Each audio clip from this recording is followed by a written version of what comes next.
ആതിഫ് അബു ഖാദർ കഴിഞ്ഞ ദിവസം ഗസയിൽ പോഷകാഹാരക്കുറവ് മൂലം മരിച്ച ഒരു 17-കാരൻ. ഒക്ടോബർ 7-ന് യുദ്ധം തുടങ്ങുന്നതിന് മുൻപ് കാര്യമായ ഒരു രോഗവും ഉണ്ടായിരുന്നില്ല ആതിഫിന്. സ്പോർട്സ് ചാമ്പ്യനായിരുന്നു അവൻ. ഓടിച്ചാടി നടന്നിരുന്ന ഒരു കൗമാരക്കാരൻ.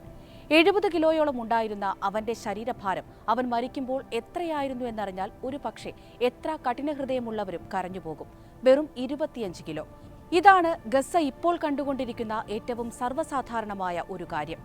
മുനമ്പിലേക്ക് ഭക്ഷണം തടഞ്ഞുവെക്കുന്ന ഇസ്രായേൽ, കൊടും പട്ടിണിയിൽ വരണ്ടു മരിക്കുന്ന കുഞ്ഞുങ്ങൾ, കൗമാരക്കാർ, സ്ത്രീകൾ, ഇഞ്ചിഞ്ചായി കൊല്ലപ്പെടുന്ന ഫലസ്തീനികൾ.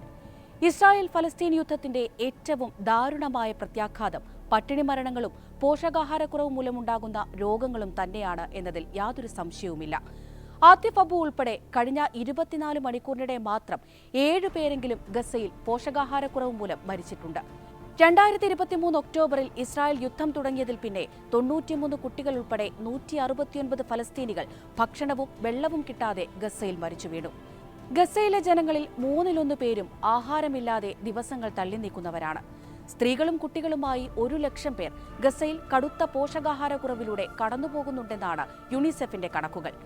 ഈ അവസ്ഥ അതിവേഗം വ്യാപിക്കുകയാണെന്നും ഗസയിൽ ക്ഷാമം എത്തിയെന്നുമൊക്കെ സദാ വാർത്തകളിൽ കാണുന്നുണ്ടെങ്കിലും പട്ടിണി മരണങ്ങൾ എങ്ങനെയുണ്ടാകുന്നു, അതിന്റെ ഭീകരത എത്രത്തോളമാണ് എന്നൊക്കെ ചിലർക്കെങ്കിലും ഇപ്പോഴും സംശയമുണ്ടായേക്കാം. ആ കാര്യങ്ങളാണ് ഇന്ന് ഇൻഡെപ്ത് ചർച്ച ചെയ്യുന്നത്. സ്വാഗതം.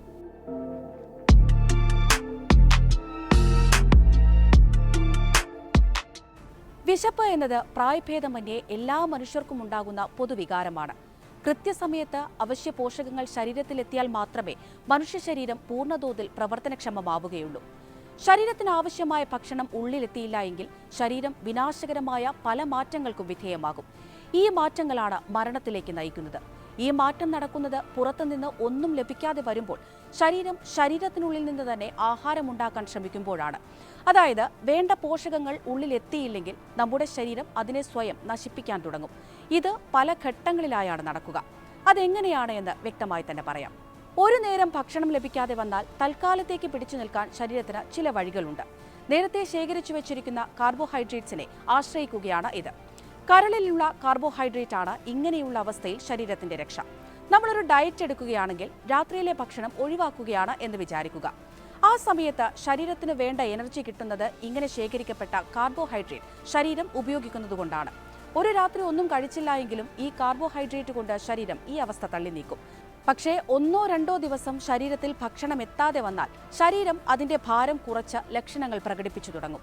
പിന്നെ കൊഴുപ്പിനെയാണ് ശരീരം ആശ്രയിക്കുക. കൊഴുപ്പ് വിഘടിച്ച് എനർജി ഉൽപ്പാദിപ്പിക്കാൻ തുടങ്ങിയാൽ പിന്നെ ശരീരത്തിലെ പഞ്ചസാരയുടെ അളവ് കുറയും. ഗ്ലൂക്കോസ് ആണ് ശരീരത്തിലെ പ്രധാന എനർജി സോഴ്സ് എന്ന് നമുക്കറിയാം.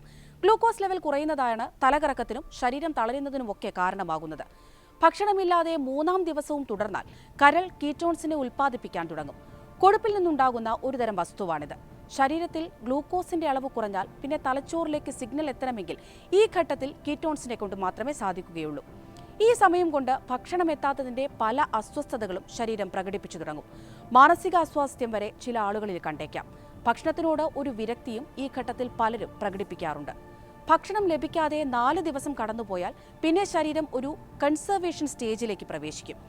എനർജി നഷ്ടപ്പെടാതിരിക്കാൻ ശരീരം അതിന്റെ പ്രവർത്തനം മന്ദഗതിയിലാക്കുന്ന സ്റ്റേജാണ് ഇത്. നെഞ്ചിടിപ്പ് കുറയും, BP കുറയും, എന്തിന് ഹോർമോൺ ഉൽപ്പാദനം പോലും ഈ ഘട്ടത്തിൽ ശരീരം ഗണ്യമായി തന്നെ കുറയ്ക്കും.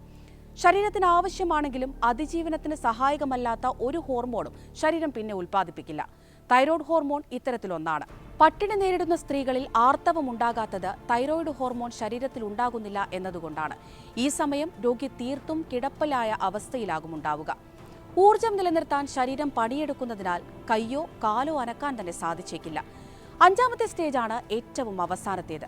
ശരീരം ശേഖരിച്ചിരിക്കുന്ന കൊഴുപ്പ് പാടെ തീർന്നു പോകുന്ന ഒരു അവസ്ഥയാണിത്. ഓരോ വ്യക്തിയുടെയും ശരീരഘടനയനുസരിച്ച് ആഴ്ചകൾ കൊണ്ടാണ് ഈ അവസ്ഥയുണ്ടാവുക. ചിലപ്പോൾ മാസങ്ങളും എടുത്തേക്കാം. കൊഴുപ്പ് പൂർണ്ണമായും തീർന്നാൽ ശരീരം പിന്നെ മസിൽ പ്രോട്ടീനെ ആശ്രയിക്കും. ഹൃദയത്തിലെ മസിലിൽ നിന്നുവരെ ശരീരം പ്രോട്ടീൻ എടുക്കും. ഹൃദയത്തിലെ മസിലുകൾ വീക്കായാൽ പിന്നെ ഹൃദയാഘാതമാണ് ഉണ്ടാവുക. അങ്ങനെ മരണവും സംഭവിക്കും. ഇനി മസിൽ പ്രോട്ടീനെ ശരീരം ഉപയോഗിക്കുന്നതിന് മുൻപ് തന്നെ ഏതെങ്കിലും തരത്തിലുള്ള ഇൻഫെക്ഷനോ മറ്റോ ഉണ്ടായാൽ രോഗി ഉടനടി മരണപ്പെടാൻ സാധ്യതയും കൂടുതലാണ്.